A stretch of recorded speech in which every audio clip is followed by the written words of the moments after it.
This is the dawn of a new era in British karting. Over 550 drivers in 12 classes competing for victory over 18 race weekends. This is the Motorsport UK British Kart Championships.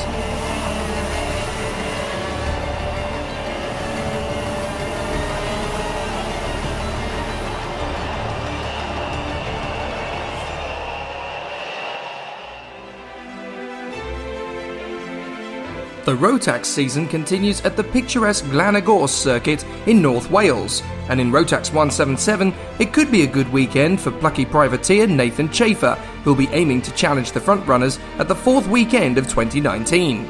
This is my first year in a major championship. Been karting for 13 years now. It's been tough up the top, racing against the teams like DHR, KR, the likes of them. It's tough to keep up with them, but we're doing our best as a privateer. Connor's really, I haven't got any teammates and it's hard. I'm fighting for myself on the track and it's very difficult. And last time I drove here was 10 years ago. We've just done one test day coming up to this round and we seem really fast. The best bit about this track is the main straight up to the top of the hill. I love that flat right-hander, it's really good. So we entered the championship and we just won it. We just keep doing it bit by bit, and at the minute we're running third overall. So hopefully I'm going to get a top 5 this year.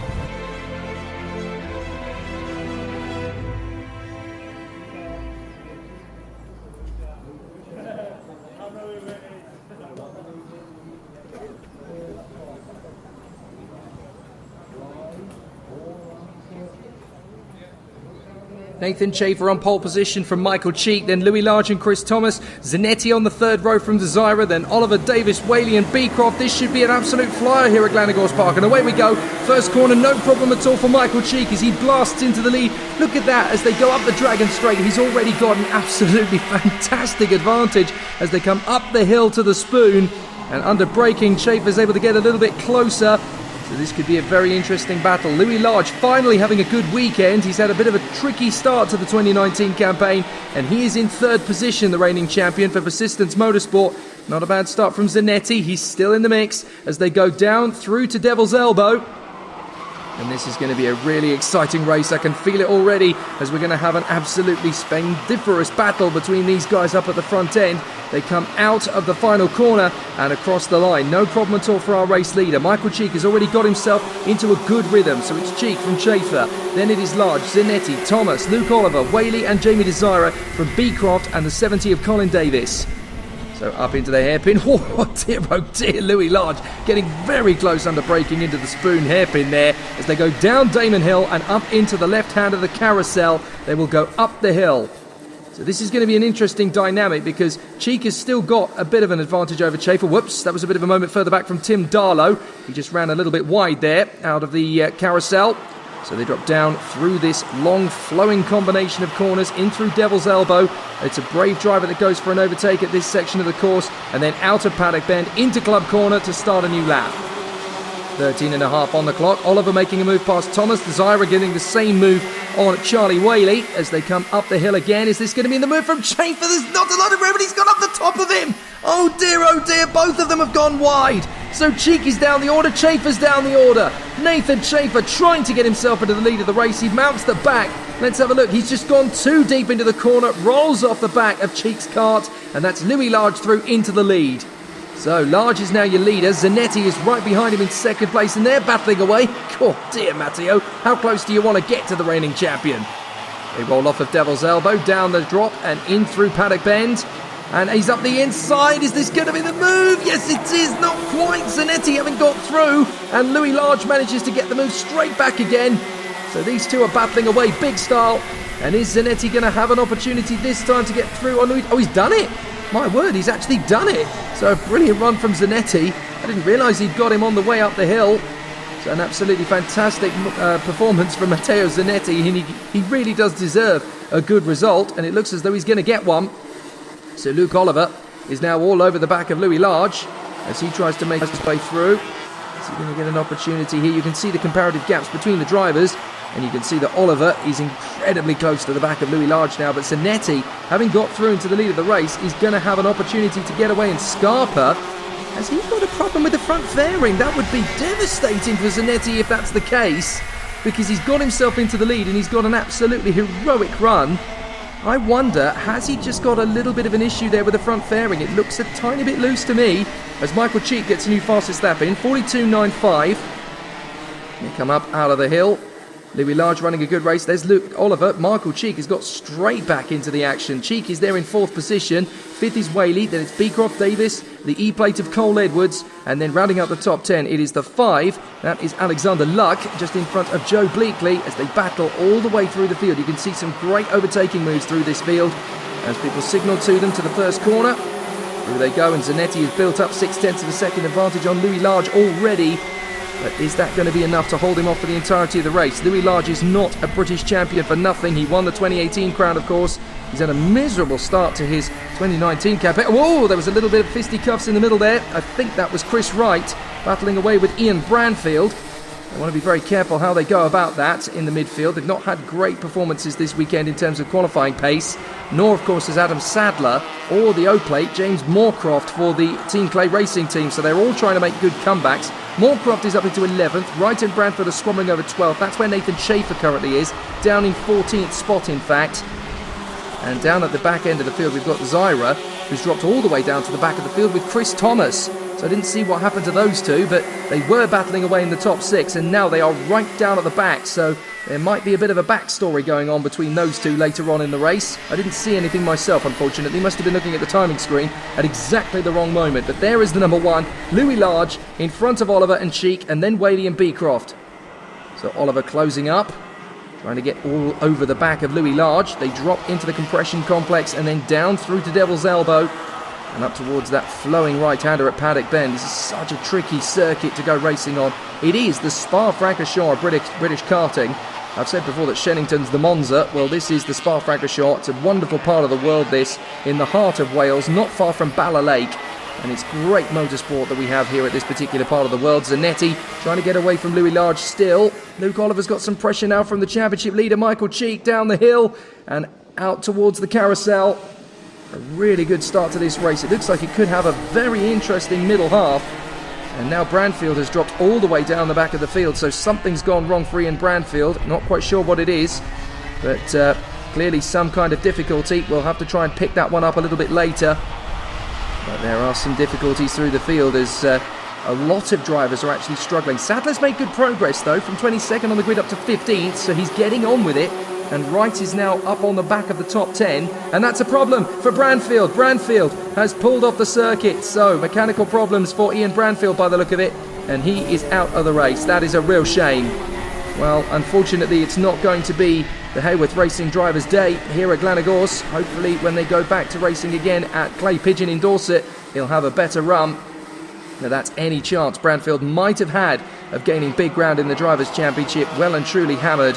And there's nothing Branfield can do about that one now as they go down the drop again. Through the S's and up towards the final corner. Out of Paddock Bend and into Club Corner. Now you power on down the straight here. Along the Dragon Straight. Zanetti running well. Sorry for the loss of picture there for a moment, but we're back into the action. Large, Oliver, Cheek, Whaley, Beecroft, Davis and Edwards. Oh, Branfield's got going again. Now that's interesting. So Branfield has obviously allowed the whole field to go through as Thomas has made the move down at the back of the field on Tim Darlow. So those two are battling away. Some amazing quality in this Rotax 177 field here at Glan Park. Some brilliant racing and some absolutely terrific battles throughout. Zanetti's pulled that gap up to 0.7 of a second now over Large. Oliver's still there in third from Cheek. Then it is Whaley. Sixth place now is Beecroft from Davis in the 70. Then it's Edwards.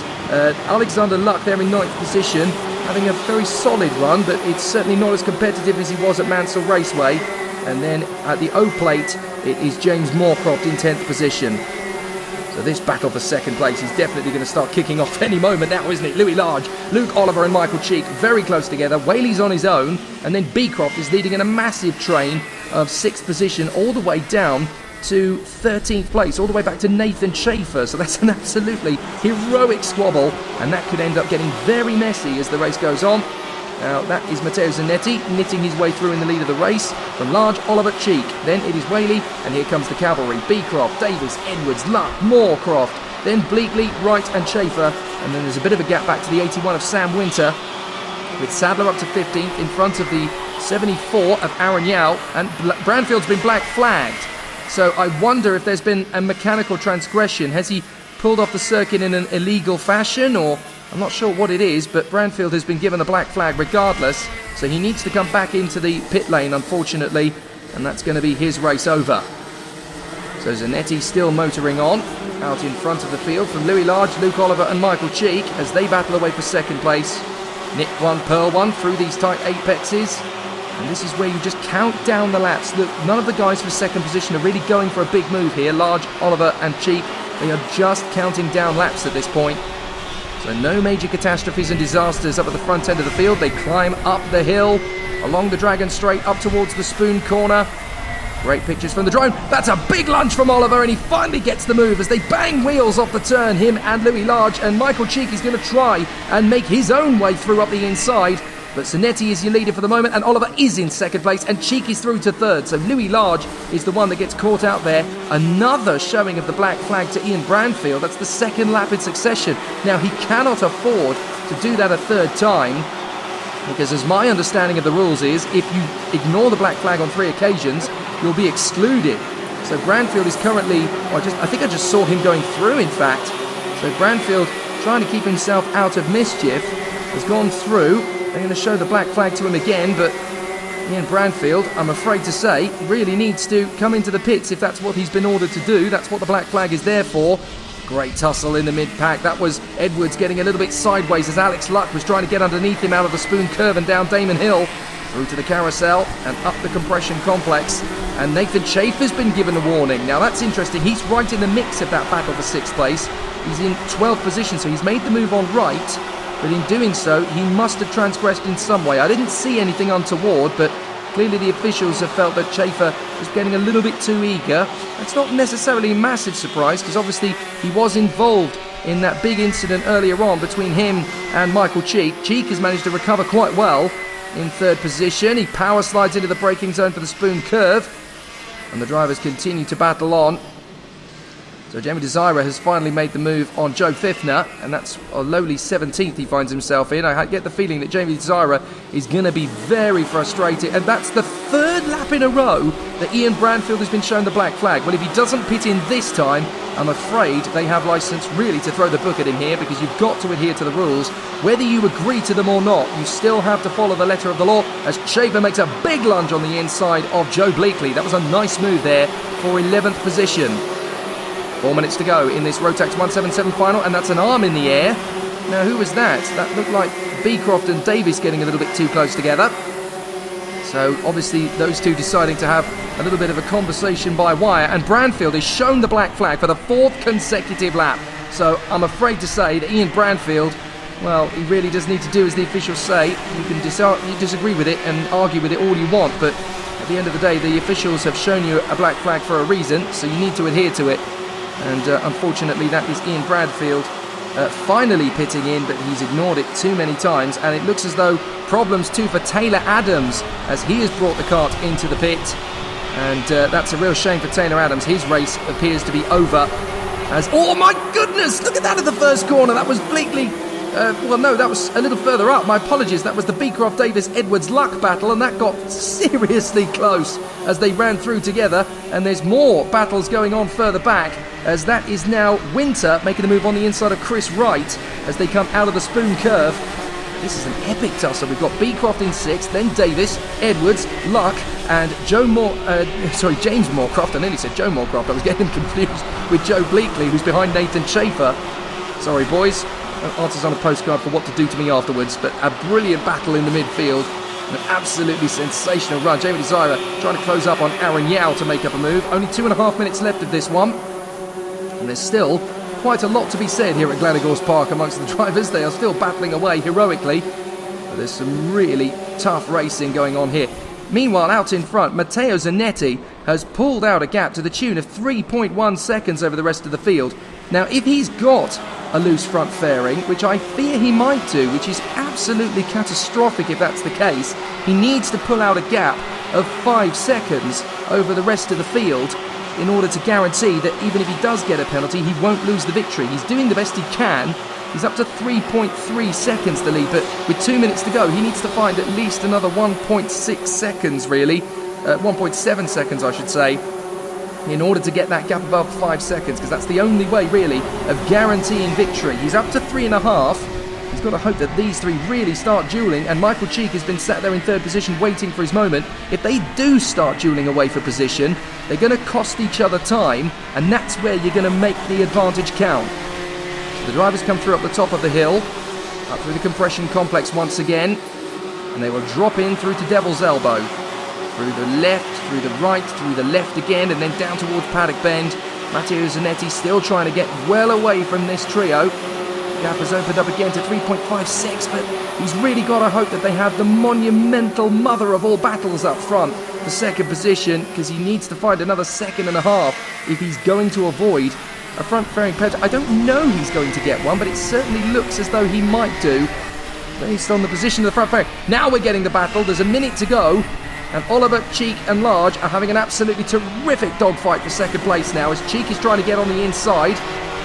They go through the compression complex, down the drop, into the left, and tucking out again for the right-hander. Cheek's going to try and get his way through Devil's Elbow, a little bit faster than Luke Oliver, to bring the cart onto Paddock Bend. There's Matteo Zanetti, still trying to get far enough in front that if he does pick up a penalty, he's not going to lose the race, because it would be devastating if he had done all that hard work and it would come to nothing. In fact, he's lost time to the three on that particular lap, so Zanetti needs to keep the pace up. He needs to keep pushing as we go into the penultimate lap here at Glan Park. Still a battle for second, still an absolute tussle for sixth position between Beecroft, Davis, Luck, Moore, Chafer and Edwards. They're all in the mix there. But where is there going to be the next battle? This is that battle. Beecroft, Davis, Luck, Moorcroft, and then Chafer and Edwards, who are trying to close up to the gap. And then there's a bit of a gap back to Bleakley, who's in front of Wright, Winter, Desira, Sadler. And then there's a bit of a gap back to Yao and Fifner from Chris Thomas and Tim Darlow, who's 15 seconds back. Last lap, here we go. And Zanetti is 3.6 in front of Oliver, Cheek and Large. And this is where they're really going to start to go for the battle. Up towards the spoon. The leaders will come through. Zanetti still in touch with Oliver and Cheek. Cheek is trying to get the move on Luke Oliver down Damon Hill. Can he find the move on the inside into the carousel? No, he hasn't been able to get close enough. Zanetti's on the run to the flag, and this battle for sixth position is going to get quite spicy if we're not careful. They come up the compression complex. Zanetti's done a great job, but tragically, if he picks up a penalty, he's not done enough to dominate the victory. He comes out of the final turn. Hopefully there'll be no penalty, but he gets the victory regardless over the line as the drivers come through. Oliver is second in front of Cheek and Large. Well, I pray that Zanetti doesn't get a penalty, because if he does, then Luke Oliver has just won at Glan from Cheek and Large. Whaley in fifth on the road from Davis, Beecroft, Luck and Moorcroft. And then Chafer rounds out the top 10 in front of the E-plate of Cole Edwards. Thrilling battle there, and some really exciting racing from Rotax 177. But for Michael Cheek, a third position on the road is absolutely critical in terms of his championship ramifications. That means he scores big compared to his championship rivals. A brilliant drive from Matteo Zanetti, very controlled, and his fingers crossed that he's not going to get penalised for his race. Oliver, Cheek and Large in behind, then Charlie Whaley, Colin Davis, James Beecroft and Alexander Luck making a run of privateers in front of James Moorcroft and Nathan Chafer. Then Edwards and Bleakley in behind after an absolutely thrilling squabble here at Glan Park. Then Wright, Sadler, Yao and Jamie Desira from Joe Feffner, Chris Thomas, Sam Winter, Tim Darlow, and then the retirees Taylor Adams and Ian Branfield, who I'm afraid has gone a little bit of cropper with the officials today. The black flag is definitely not the most favourite flag he's seen all year. What an amazing battle. It's cruel luck for Matteo Zanetti, whose win was taken from him after a front-fairing penalty post-race. But with Luke Oliver grabbing a terrific win ahead of Michael Cheek and reigning champion Louis Large, things are tightening up with just 2 weekends remaining in the 2019 British Championship for Rotax 177. We managed to get a fairly decent start, took the lead for the first 5 minutes of the race. Unfortunately, just weren't quite quick enough to keep the lead. I think Luke and Michael came through with about 5 minutes to go, and it was pretty much nose to tail for the last couple of laps. But really good race, very competitive, really close. Enjoyed it. Got off to a good start, got into the lead from starting second. Had an incident with Nathan Chafer, obviously very unfortunate. I think one of their springs come off the exhaust, which made it a little bit loud, I'm not going to lie, but everything was fine. Obviously these boys come through and I was on a charge to try and catch them back up. They started battling, Luke overtook Large, so I followed through and then basically just finished that way. But yeah, it was close racing, clean and tough, so that's just the way you want it. Yeah, we started 7th, picked up a few positions from the start, sat in 5th. Obviously Nathan and Cheek got involved in an accident which we gained from, so put us in 3rd place. Louis was 1st and Matteo was in front. Matteo got past, pulled away, and then I went in on Louis, so stuck with 2nd. And then we just stayed for 2nd for the rest of the race. These two were right up behind me, so it was a tough position to keep. Came in. Unfortunate for Matteo to get the nose cone, but fortunate for me, so we came away with a win, which very happy about. Very happy.